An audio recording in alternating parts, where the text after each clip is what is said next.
In a narrow Commons victory this evening, the government fought off an attempt by MPs to take control of Brexit in Parliament. Instead, Theresa May was presented with a stark choice to MPs: back her deal in another vote next week or risk a long delay to Brexit, and even the possibility of having to hold European elections in May. MPs are now expected to have a third meaningful vote on Brexit next week. That's just before Theresa May heads off to Brussels for what is currently set to be the last European summit with the British Prime Minister at the table. Our political editor, Gary Gibbon, is with me now. Gary. Well, let's look at the ledger for today. Theresa May has avoided defeat. There's a novelty, but very, very narrowly. And the people who were trying to defeat her, parliamentarians who wanted to take back control of the Brexit process away from the executive, are going to come back if they possibly can, and they are very intent on it. It was a very narrow victory. She has had to extend the date she said that would never change. She has had to acknowledge that she's so close to the wire now, even if she gets her deal, she'll have to extend it. But she's only had to concede in Parliament that she's interested in that short extension in order to tidy up a deal if it goes through. So she's kept a little bit of short. Potentially to the up to the European elections and just beyond. She has got her deal still in play. She thinks, as you said, it's going to be up in front of Parliament again, but the mountain is huge that she has to climb.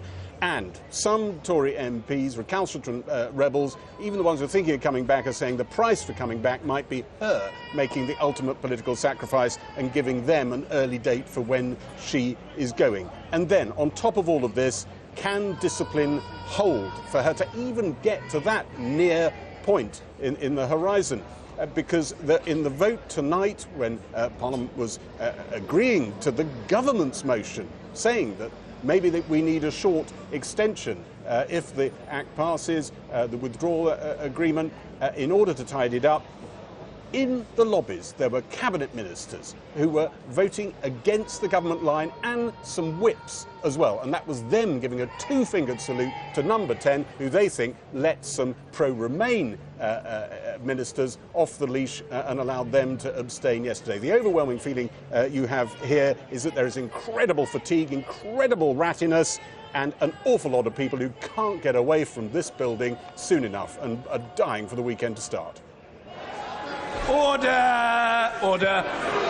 Division! Clear the lobby! The eye to the right, 312. The nose to the left, 314. A rare moment these days, a government victory on Brexit, knocking back an attempt by MPs to take control of the Brexit process. Though the government has conceded it will let MPs choose options for Brexit later in March if the Prime Minister's own Brexit divorce deal hasn't got through. At Cabinet, the pro-Remain ministers who abstained last night, including everyone in this picture apart from Chris Grayling, were ticked off by the Prime Minister.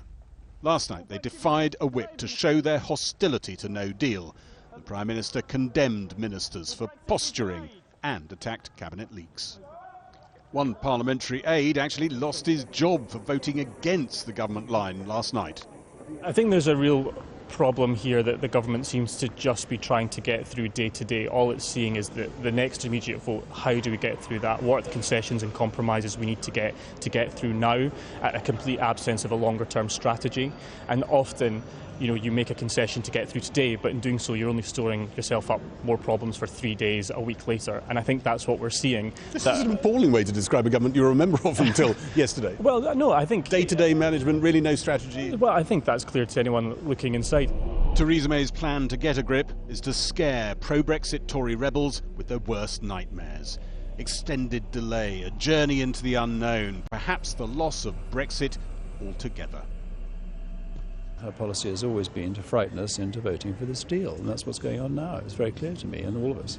In one of this evening's votes, Theresa May paused to have a picture taken with one MP's toddler, but she is ruthlessly trying to undermine other Brexit options to keep MPs focused on her deal. A deputy insisted the votes MPs were demanding to pick alternative approaches would all require very long delays to the Brexit date. The purpose of this amendment is to facilitate, within the period of a short extension, a 3-month extension and not a long one, the ability of this House, by some mechanism, actually to debate and resolve the question of a deal across the parties.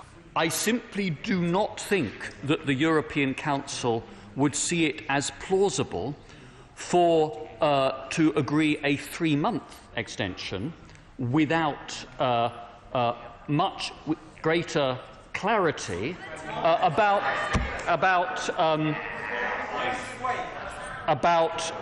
what, not just the process, but about an outcome in this hypothetical scenario. But this is negotiable within a few weeks, and then we just need to put the legislation through. Absolutely possible to reach an agreement on doing David it by the Livingstone end says of June. nothing's ever negotiable in a few weeks with the EU. But he would say that, wouldn't he? He's trying to get people to vote for the Prime Minister's deal. One of the other horrors for Brexiteers, a second referendum. It got a failed premature test of strength in the Commons. The newly formed independent group of MPs called a vote, but Labour said it was aimed at humiliating them. Because I'm afraid the chances are that the Labour front bench will never move to a position of wholeheartedly and unequivocally supporting a people's vote unless there is some significant pressure to do so. But I'm afraid that Labour will be found out for what they are, a fraud, and they're participating in Brexit happening if they fail to back the people's vote this afternoon. Great rhetoric, no substance. Labour's Keir Starmer said now was not the moment to test the strength of second referendum support. Only 85 MPs backed the move. More than half the House voted against it. In Washington, the DUP leader, Arlene Foster, signalled her party hadn't yet turned its back on the divorce deal. We're talking to the government and the Attorney General at the moment to try and make a deal happen, because we want to see Brexit working. We want to see it working for the whole of the United Kingdom and in a way that doesn't leave Northern Ireland behind. Other opponents of the Brexit deal insist Theresa May's scare tactics won't convert them. The promise of an early departure might. If she promises to go, your vote might be biddable. That would certainly put a huge different reflection on the whole thing. Yes, it would. And go quickly. Yes. Parliament didn't seize back control today. But if the Prime Minister's deal doesn't pass next week, it might yet. Well, I'm joined now by the Health Secretary, Matt Hancock. Matt Hancock, the Leader of the House, Liz Truss, Chief Secretary to the Treasury, Gavin Williamson, the Defence Secretary, Steve Barclay, for goodness sake, the Brexit Secretary. These, in this free vote, voted against the government. What on earth's going on? Well, as you say, there was a free vote tonight, but what we've seen tonight is the government's strategy to deliver the deal that's been negotiated and to try to make sure that we leave the EU on the 29th of March, if possible, with a deal. That is what we supported. It's what I supported. There was a free vote. People have very strong views on this matter. You know that. Collective responsibility is right down, finished, no more. No, certainly not. There was a free vote. No, I mean, cabinet collective responsibility is an absolute in the parliamentary system. No, as you could see, there was a free vote on that matter, that motion, but we had 6 votes tonight, and it's very important that we see what happened in each one of them, because we had a vote on whether we should have a second referendum, and that was emphatically rejected. More than half the House voted against that. This is a government in total disarray. Last night, 2 other members of the government voted. That was not a free vote, and they voted against the government. They haven't been sacked. Where is the government now? It's a complete shambles. Well, the government minister last night who voted against has resigned, yes, and tonight there was a free vote on one of the motions, but there was, we also emphatically won the vote against the second referendum. I think that's a good thing, because a second referendum would be so divisive, wouldn't solve anything. And also the Labour Party... That's pretty narrow, isn't it? Well, it'll come back to haunt you. A win's a win, John, and the House of Commons made it clear what its view is.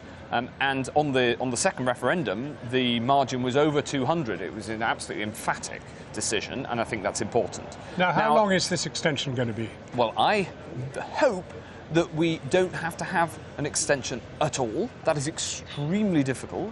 But what on earth is going to happen in the next 15 days that is in some way going to stop you having to have an extension? Well, I very much hope that we can bring back a meaningful vote on the Prime Minister's deal, and I hope that that is supported been defeated by 220 once, by 149 the second time. You're just hoping you'll gradually erode it. That's not democracy, Minister. That is not democracy. Well, the challenge we've had over the last few months is that the House of Commons has been very clear what it's against, but not what it's for. And what the votes tonight and, in fact, last night have been doing is narrowing down those options, taking options off the table. But you're crawling to Europe as a supplicant. You've got no power in the game at all. You've given it all away. There's nothing. You've got to go there and say, can we have an extension? Well, how much extension will you allow? What will you do if they said you can have an extension, but it's going to be for 2 years and you're going to have to elect some MEPs? They might do that, and that might be unanimous in Europe. Well, I think that a long extension like that would be a disaster. I think people want to get on with this. When I talk to constituents, when I talk to people in the NHS, when I talk to business... So you rule it out. 2 years is out. Absolutely out. I absolutely You'll resign if they go for 2 years. I don't want to see that. You'll resign if they go for 2 years. No. I don't want to see that. You don't feel very strongly then? Yes, I do. And I'll tell you what I feel strongly for, and that's delivering on the referendum result and making sure we do it in a way that is good for this country. And we can do that by having a meaningful vote in the next week, I hope. Secretary of State, you know better than I do that Parliament is, for once, deeply representative of the country. It's completely asunder. Nobody in the country knows what's going on. Nobody in there knows what's going on. And you know nothing about what's going on, even inside the Cabinet. The Cabinet is at sea, the country's at sea. We are a laughingstock. Is that a question or just your position? I'm putting it to you. Well, it's your view. Well, you deny it. Well, I will, and I'll explain why. Take me through it. I'm not sure what the question is, but I'll get to the bottom. I'll tell you what my response is. Do you accept that the thing is a shambles, that the country is split and at sea, the Cabinet is split and at sea, and the government is at sea? What I accept is that there is a path through this, which is to support the Prime Minister's deal, and the various options, the range of options is narrowing because the House of Commons is voting on different options and rejecting them. Yesterday, the House of Commons rejected leaving without a deal. Today, it rejected having a second referendum, and it also rejected the Labour Party approach. Which is indicative votes. Are they going to be held next Monday? There are now two options on the table. One is to deliver the Prime Minister's deal, which just can be delivered by the 29th of March, or a short technical extension afterwards. Or the alternative to that, as you say, is a long extension, which I don't want to see. That in fact events turn out in such a way that it ends up we have to remain against the will of half the people in this country. That is one of the accidents which could flow from this. And the Prime Minister has said that herself. Well, I don't want to see that, John, because I think that would be an affront to democracy. We're a democracy first and foremost, and no matter how people voted, and I voted to remain, I want to deliver on the result of that because I'm a Democrat. Fine. Do you want to deliver on the government's promise to hold indicative votes as to what people want to happen in Parliament? We've had votes today on different options. We had a vote on a second referendum. So no indicative votes. You know what they mean by indicative votes. There are a whole lot of options put out, and the MPs will each be allowed to vote on each of them as they go up. Are you going to do that? There's only one way. Are you going to do it? Well, I very much hope not, because there's only one way to get through and deliver on this, the result of the referendum now, without a long delay, and that is to support the Prime Minister's deal. And I very much hope that the House of Commons will vote for that. Final question.